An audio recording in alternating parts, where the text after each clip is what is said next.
Carvalho.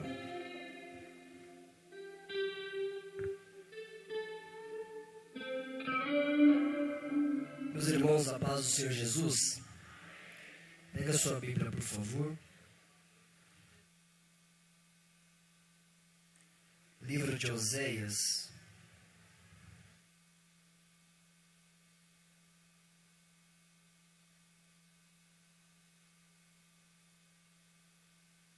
Livro de Oséias, capítulo 1. Quero sempre render graças a Deus pelo fôlego de vida, por tudo que Deus tem feito por nós. Hoje seria um dia que nós também iríamos apresentar o nosso filho, o Levi, mas infelizmente essa semana que se passou, essa virose que eu acredito que está pegando muita gente aí, também nos pegou lá em casa, eu, Raíssa, Maria Luísa e o Levi, e nós iríamos vir hoje, mas eu disse ao pastor que em uma outra oportunidade nós apresentamos ele. Eu peço oração sempre pela minha casa, pela minha esposa, pela minha família, pelos meus filhos, e é sempre bom estar na minha casa, na minha igreja aqui na Liberdade, ao meu pastor Eudes, meu abraço sempre, aos obreiros dessa casa, enfim, à igreja que nós amamos. Deus continue vos abençoando. Livro de Oséias, capítulo de número 1. Eu acredito que eu já ministrei algo parecido aqui em uma sexta-feira, mas como é um culto de Santa Ceia, eu acredito que vai ser de grande valia o que nós vamos ouvir de Deus nessa noite. Livro de Oséias, capítulo 1, a partir do versículo 1. A palavra do Senhor que foi dirigida a Oséias, filhos de Beeri, nos dias de Uzias, Jotão, Acás, Ezequias, reis de Judá, e nos dias de Jeroboão, filho de Joás, rei de Israel. O princípio da palavra do Senhor por meio de Oséias. Disse, pois, o Senhor a Oséias: vai, toma uma mulher de prostituições e filhos de prostituição, porque a terra certamente se prostitui, desviando-se do Senhor. Foi, pois, e tomou a Gomer, filha de Diblaim, e ela concebeu e lhe deu um filho. E disse-lhe o Senhor: põe-lhe o nome de Gisrael, porque daqui a pouco visitarei o sangue de Gisrael sobre a casa de Jeú, e farei cessar o reino da casa de Israel. E naquele dia quebrarei o arco de Israel no vale de Gisrael. E tornou ela a conceber e deu à luz uma filha, e Deus disse: põe-lhe o nome de Loruama, porque eu não tomarei mais a compadecer-me da casa de Israel, mas tudo lhe tirarei. Mas da casa de Judá me compadecerei, e o salvarei pelo Senhor seu Deus, pois não os salvarei pelo arco, nem pela espada, nem pela guerra, nem pelos cavalos, nem pelos cavaleiros. E depois de haver desmamado a Loruama, concebeu e deu à luz um filho. E Deus disse: põe-lhe o nome de Lo-Ami, porque vós não sois meu povo, nem eu serei vosso Deus. Todavia o número dos filhos de Israel será como a areia do mar, que não pode medir-se nem contar-se. E acontecerá que no lugar onde se lhe dizia: vós não sois meu povo, se lhe dirá: vós sois filhos do Deus vivo. Amém.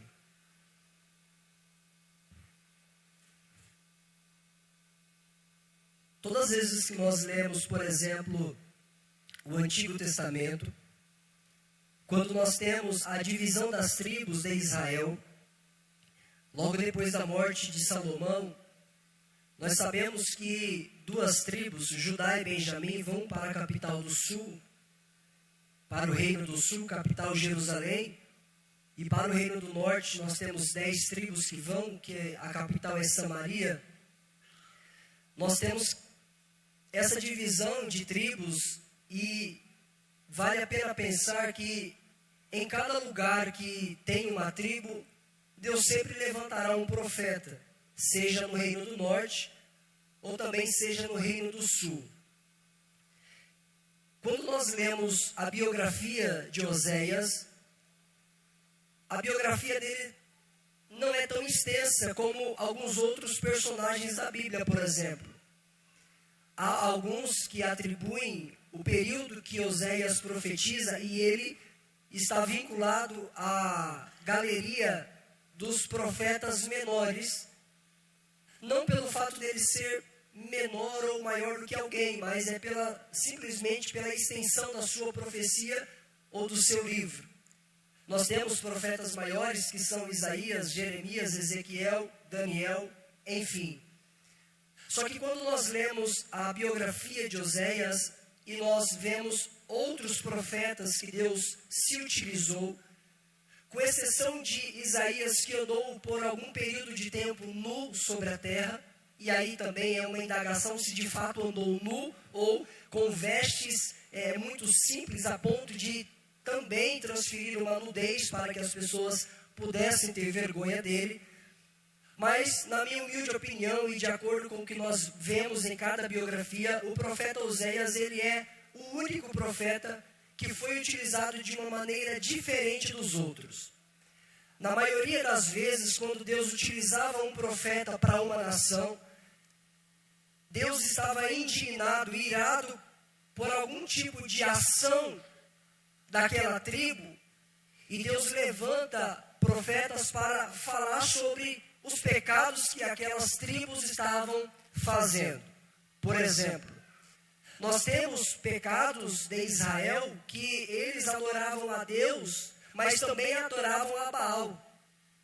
Quando nós vemos o profeta Elias em 1 Reis, capítulo de número 18, Deus fala para o profeta Elias e manda dizer ao povo: até quando cocheareis entre 2 pensamentos? Se Deus é Deus, seguiu. Se Baal é Deus, seguiu. Deus, ele é um Deus exclusivista. Deus, ele não compartilha a sua glória e nem a sua adoração para outro Deus. Deus, quando nos chama, é uma opção, é um livre-arbítrio, você escolher ou não. Você está aqui nessa noite foi por uma opção. Assim cremos. Se você está aqui nessa noite, está adorando a Cristo, está adorando a Deus, está no nosso meio, se juntou com a igreja para que adorasse aos céus, isso é uma escolha sua. A partir do momento que você escolhe alguém, o outro que seria uma segunda opção, já não é mais opção.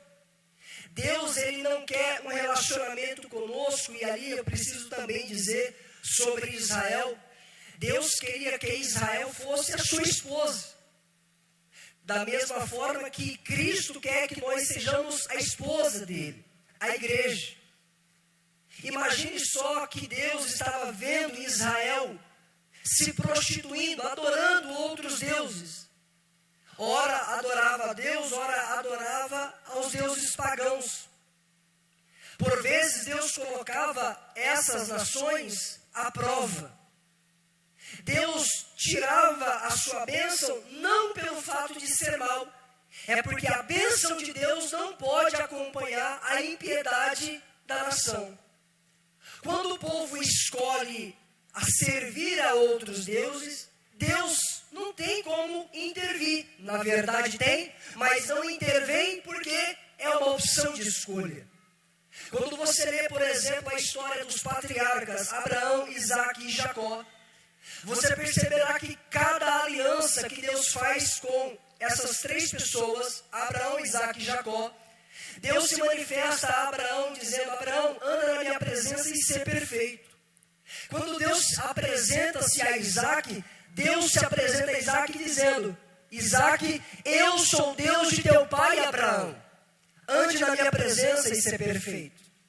Quando Deus se manifesta a Jacó, Deus se manifesta dizendo: Jacó, eu sou o Deus de seus pais, Abraão e de Isaque. Ande na minha presença e ser perfeito. A aliança de Deus está vinculada à nossa obediência e fidelidade. Quando nós somos fiéis a Deus e obedientes, a bênção de Deus sempre irá nos acompanhar. Quando nós deixamos de obedecer a Deus, automaticamente rompemos com essa aliança e Deus não deixa de ser fiel. Nós somos infiéis.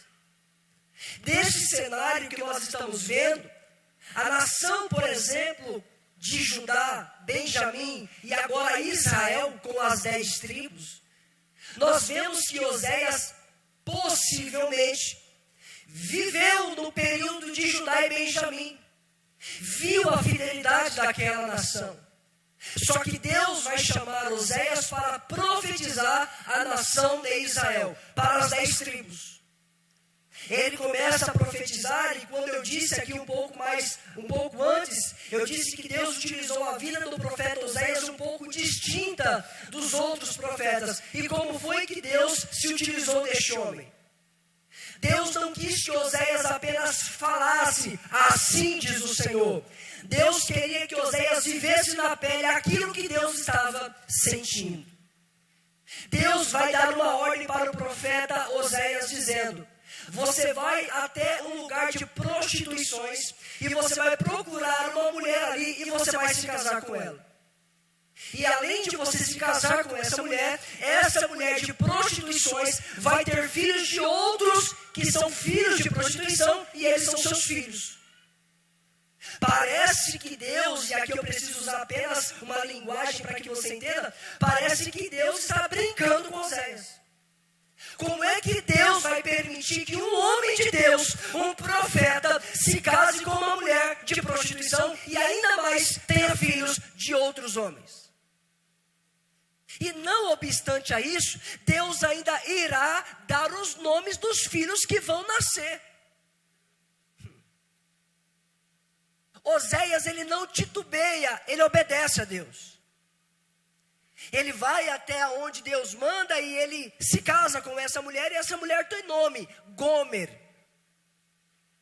Quando ele se casa com Gomer, Gomer não quer compromisso com ele, porque ela é uma mulher de prostituições. Só que há um propósito nesse casamento. Os primeiros filhos, nós lemos aqui, por exemplo, no versículo de número 4, o nome do filho chama-se Gisrael, ou Jezreel. Em algumas traduções, dependendo da sua versão, e se você procurar até mesmo na etimologia, no original, por exemplo, que é o hebraico antigo, você perceberá que pode ser, por exemplo, algo espalhado, algo diversidade, mas há algumas pessoas que trazem uma linguagem mais prática dizendo alguma coisa. Então, quando alguém vê Gisrael andando na casa, andando pelos lugares, alguém diria: como que chama esse menino? Se chama Gisrael, alguma coisa. Aí o povo não entendia, como esse menino chama alguma coisa? Parece que Deus tomava a boca do profeta logo após e dizia: porque assim diz o Senhor, porque vocês pecaram contra mim, vocês são alguma coisa. Não obstante a isso, nós temos, por exemplo, a partir do verso de número 6, o nome do segundo filho, que se chama Loruama. A expressão Lo, por exemplo, eu acho interessante isso. A expressão Lo no hebraico, ela traz a ideia de nada ou de não. Por exemplo, quando você vê Abraão andando com Ló, Ló é na nossa linguagem, mas no hebraico não tem Ló, é Ló. Então Ló ali é não. Qual é a ideia do texto? O texto é: enquanto Abraão está andando com algo negativo, Deus não cumpre a promessa na vida dele. E Deus está falando: Abraão, manda Ló para algum lugar, que depois que ele for, eu abençoo você. Deixa eu aplicar isso aqui. Tem coisas que às vezes não aconteceu na nossa vida ainda, porque a gente está andando com Ló do nosso lado. Às vezes você está querendo algo e Deus está falando, só que o Ló está do seu lado, o algo negativo. Já andou com alguém dizendo: vamos por aqui? Ela fala: não vou não, porque eu já fui. Vamos orar? Não, não vou orar por quê? Porque eu sempre vivi orando. Vamos fazer desse jeito? Pessoas negativas não querem mudança. Mas Abraão, que tem a promessa, obedece a Deus. Não. A expressão Lo-Ruama é o texto que diz, olha comigo no verso 6. Porque eu não tornarei mais a compadecer-me da casa de Israel, mas tudo lhe tirarei. A expressão Lo-Ruama não se expande. É uma expressão forte, não é um palavrão, mas é forte. Desgraçado. A expressão desgraçado não é um palavrão, é uma pessoa sem graça. Uma pessoa agraciada, uma pessoa desgraçada é uma pessoa sem a graça. Por que Deus está mandando colocar o nome de Lo-Ruama? Imagina essa criança andando aqui na Liberdade dizendo, como que chama esse menino? Vamos apresentar esse menino aqui, como que chama? Lo-Ruama. Desgraçado? Sem graça? Aí Deus tomava a boca do profeta e dizia, porque assim diz o Senhor, porque vocês pecaram contra mim, vocês são um povo sem graça, desgraçado. O cenário de Israel é muito forte o que está acontecendo. É muito sério o que está acontecendo. Porque eles queriam viver com Deus, só que não queriam obedecer ao Deus de Israel. E Deus está utilizando o profeta Oséias no seu casamento para dizer ao povo o que Deus está sentindo. E nós, no século 21, nós que estamos aqui, você que está me ouvindo por algum tipo de rede social, nós precisamos voltar a ouvir Deus. Nós precisamos voltar a sentir Deus. Nós precisamos entrar no culto desse e, se possível for, rasgar as vestes no modo espiritual, jogar pó sobre a cabeça e dizer, poupa o teu povo, Senhor. Em um culto de santa ceia como esse, é para a gente pegar o pão e o cálice tremendo, com medo da ira de Deus. Mas por que a ira não vem? Porque Cristo é o nosso para-raio, Deus é Cristo em nós.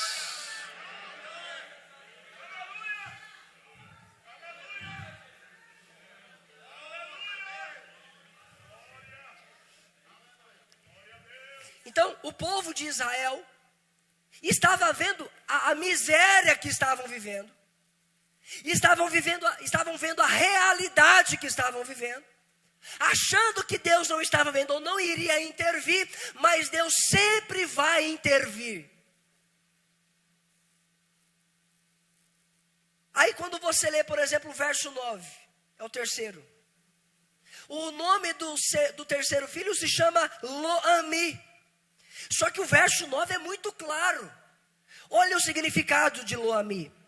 Porque vós não sois meu povo, nem eu serei vosso Deus. O que está acontecendo?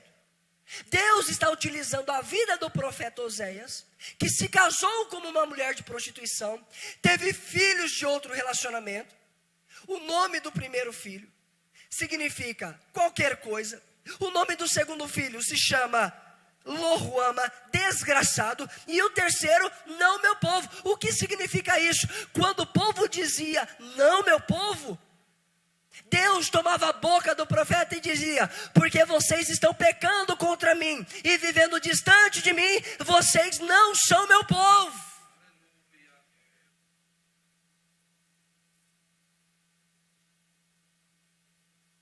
Deus está tentando ser o mais claro para aquela nação. Deus está olhando e dizendo, eu não negocio com o pecado. Eu estava conversando hoje com um jovem, eu falei assim, você já aceitou a Jesus? Estava nas ruas de Campina Grande, ele estava vendendo alguns doces, depois eu chamei ele para orar por ele, mas antes de orar eu estava conversando, eu perguntei, você já aceitou a Jesus? Ele, não, eu tenho Deus no meu coração. Aquela conversa, aquele, como diz o bague saboado, o liso, querendo escapar pela tangente. Eu digo, não, eu estou falando sobre prática cristã. Não, mas eu sou pecador. Eu falei, filho, eu não estou falando sobre pecado, porque pecado, todos nós somos pecadores. Só que há um sangue que nos justifica. Você está debaixo desse sangue? Porque quem vive para Cristo não pode crucificar Ele de novo. Ninguém que está aqui no peito, está aqui nessa noite, pode bater no peito e dizer, eu não pequei hoje. Porque se falar isso, acabou de pecar. Só que nós estamos aqui, porque nós não estamos falando da lei da carne, nós não estamos falando do pecado da carne, nós estamos falando de pecado moral. Tem pessoas que já estão mortos espiritual e estão pecando achando que está tudo bem. E Deus está gritando, vocês estão sem graça, vocês não são meu povo. Vai ficar bom, mas agora arrocha só um pouquinho. Deus está sacudindo a figueira e mostrando para aquela nação. Por quê? Porque quem quer se santifica. Quem deseja o céu, se santifica. Ah, mas a moda de hoje, eu não estou de acordo com a moda. Ah, mas hoje o hype, eu não estou nesse século. Eu estou aqui, mas nós não somos daqui, nós somos de lá.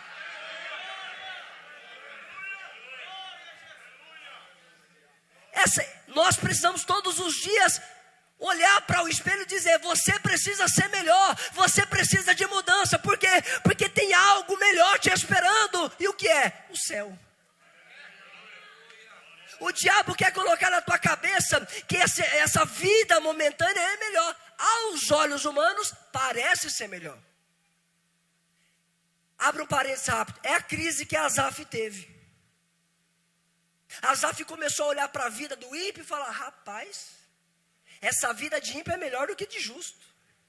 Esse negócio de igreja, porque Asaf era levita no templo, e levita não é músico, então Asaf era alguém que cuidava do templo. Asaf é alguém que a única coisa que ele sabe é louvor, pregação, arrumar cadeira, lavar banheiro de igreja. É só isso que ele sabe fazer. Então quando ele fica aqui, para ele está tudo bem. O problema é quando ele olha para fora. Então, quando começa a olhar para fora, começa a comparar com a vida. Rapaz, sou dizimista, sou ofertante e não saio do aluguel. E o ímpio? Troca de casa, compra e não paga. Rouba. Se cai 10 reais no chão, ainda pede 20. Esse é o ímpio. Só que a expectativa, e isso merece um glória a Deus, a expectativa do ímpio e do justo não é agora. Porque agora parece que o ímpio está sobre. E nós estamos sob. Só que no dia do arrebatamento, nós veremos quem é quem. O fogo vai revelar quem é o ímpio e quem é o justo. Glória a Deus.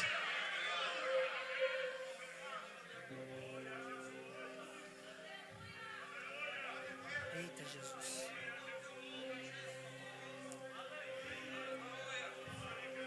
Eita Jesus.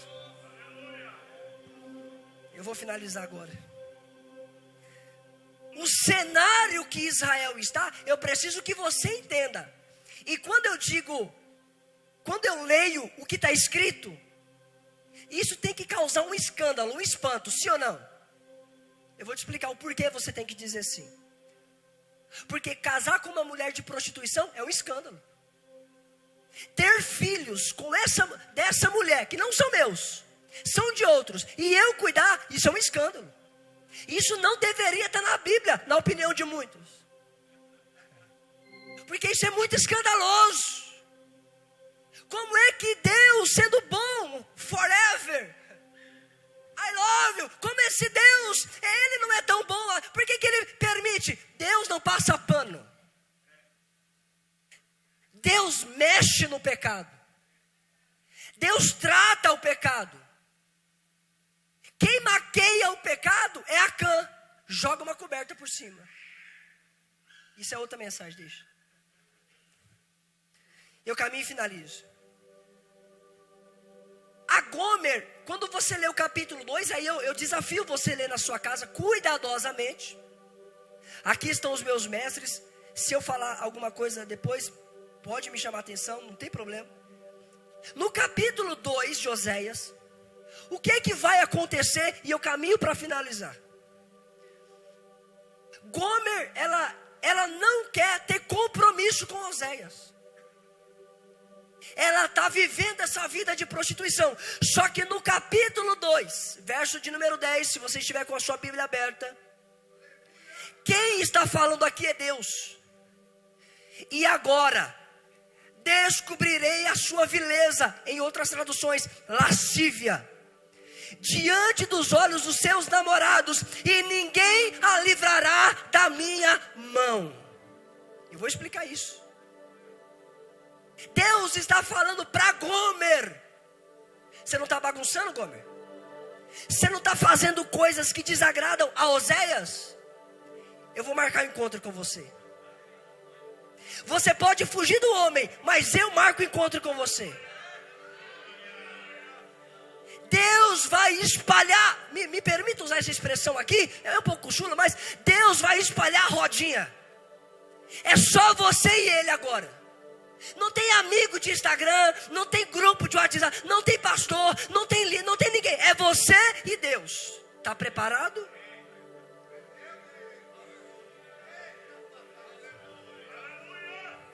E agora descobrirei a sua lascívia diante dos olhos. Sabe o que Deus está falando? Gomer, porque assim, ó, o que o texto traz a ideia é que Gomer é uma mulher linda, uma mulher bela, uma mulher, Marquinhos, uma mulher que você olha e você fala, uau! É uma mulher que qualquer homem, segunda, terça, queria ficar com ela. Só que Deus vai tirar, Deus vai descobrir e vai mostrar para os namorados dela quem ela é de verdade. Aí o texto traz uma ideia, e alguns pensadores ainda dizem que parece que Gomer agora já não é mais tão linda assim.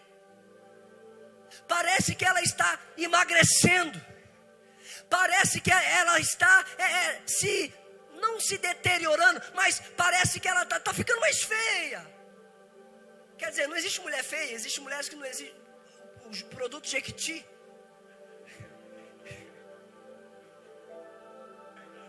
Propaganda, merchan. Caiu Milka. Não, ó. Então, parece que Gomer não é mais linda aos olhos dos namorados, a ponto daqueles mesmo que queria se relacionar com ela, quando ela vinha, parece que eu não quero mais.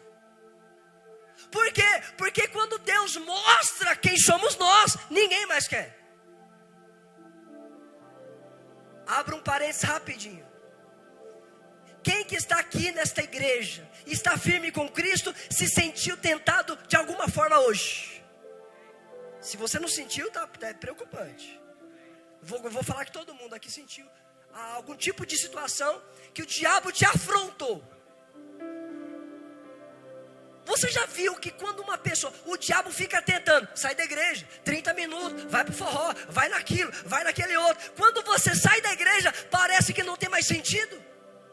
Por quê? Porque quando você sai desse ambiente e o diabo já tem alguém para si, virou nada.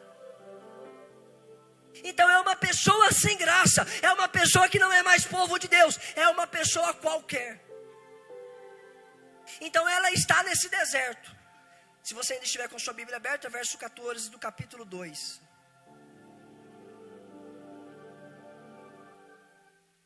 Portanto, eis que eu a atrairei, e a levarei para o deserto, e lhe falarei ao coração.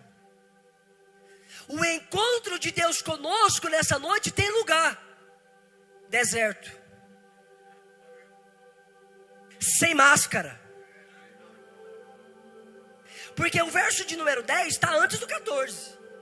Então Deus mostra quem é você, para quando chegar no deserto, a gente já chegar ao nada mesmo. A gente chegar no deserto dizendo, Deus, eu estou de terno e gravata, mas eu sou isso aqui, ó. Porque nós estamos aqui, você está toda bela, está toda arrumada, você está com o cabelo lindo, você está de terno e gravata, você está chique, mas esse não é nós. Esse não somos nós. Quem somos nós? Quando a gente está lá. Pensa aí. Deus chama e atrai ela pelo coração. Deus vai chamar ela e vai falar ao coração. Eu preciso da sua atenção. O pastor me deu até 8h40, eu vou finalizar antes.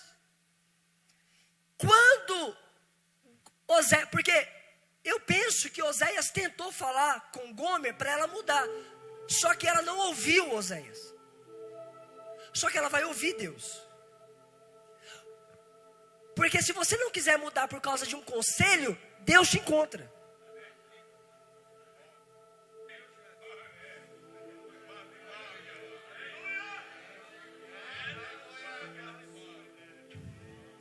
Eu senti o peso dessa palavra. Gomer, ela é uma mulher agora que ninguém mais quer ela. E olha o capítulo 3. Verso 1. E o Senhor me disse, irmão, isso daqui merece, meu Deus. Vai outra vez. Vai o que, irmão? Outra vez. Ama uma mulher. Deus agora está falando para Oséias. Vá outra vez. Ama uma mulher amada de seu amigo. Isso aqui é sério, viu? Contudo, adulterar, como o Senhor ama os filhos de Israel. Embora eles olhem para outros deuses e amem os bolos de uva. Irmão, esse bolo de uva aqui vale a gente gastar alguns minutinhos. Os namorados que Gomer tinha, vou falar baixinho só para você ouvir. Os namorados que Gomer tinha oferecia pingentes de ouro, presentes. Porque, entenda isso, em meio à prostituição, os presentes, eles vêm. Então, isso encanta. Então, os bolos de uva, é isso. Enquanto ela tem bolo de uva, ela está com os olhos alegres. Olha o capítulo 2. E comprei-a para mim. Ou, eu vou usar uma expressão mais. E compre ela para mim. Por 15 peças de prata. 1 homer e meio. E meio homer de cevada. E ele lhe disse: tu ficarás comigo muitos dias. Não te prostituirás, nem serás de outro homem. Assim também eu esperarei por ti. Eu parei aqui. Eu explico e finalizo. Gomer, ela foi parar de novo no mercado escravo. Gomer parece que foi parar numa prateleira, que parece que agora ela não tem mais valor, ela tem preço. Para os namorados, antes de Deus descobrir ela tinha valor. Qual o valor? Relacionamento. Só que agora ela não tem mais valor, ela tem preço. Parece que ela está num leilão, e alguém dizendo: aqui está Gomer, eu vou começar o leilão, quem dá 10 reais? 10 reais por isso daí? Eu não dou. Quem dá 50? Se eu não dou 10, eu não dou 50. Imagina só regredindo, R$1. Alguém quer levar para o... E nem R$1 ela queria, era comprada. Só que aí Deus usou o profeta dizendo: vai e compre ela para mim. Ela tem preço, para mim ela tem.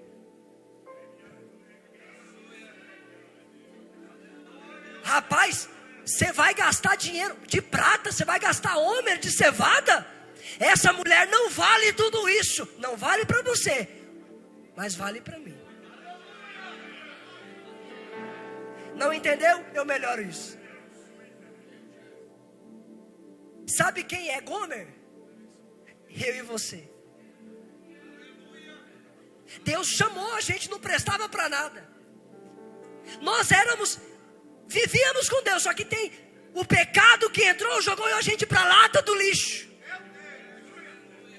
Você está aqui hoje, mas era para a gente estar lá na sarjeta, era para a gente estar mexendo com droga, era para a gente estar no vício do cigarro, era para a gente estar na bebida alcoólica, mas alguém nos comprou.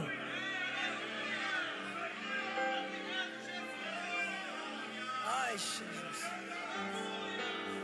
O diabo olhando, imagina você na prateleira lá do pecado, e o diabo dizendo: eu tenho ele aqui, ó, eu tenho ela aqui, ó. E aí, quer alguma coisa? Só que nós não fomos comprados por dinheiro, nós não fomos comprados por cevada, nós não fomos comprados por homem, nós fomos comprados com o sangue precioso de Jesus. Levante a mão para cima para adorar a Ele nessa noite. Quem ama Jesus de verdade agradece pela salvação da sua alma.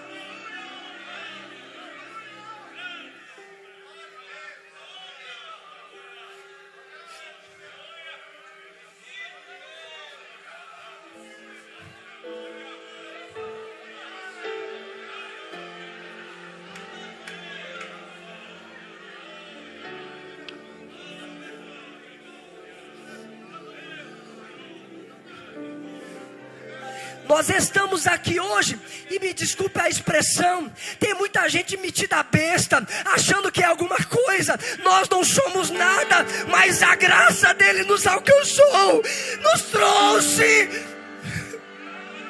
para perto.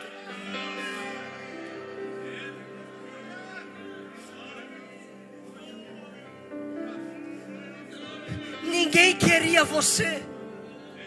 O diabo não queria, nem o diabo te queria. Você não valia R$1, eu não valia 50 centavos.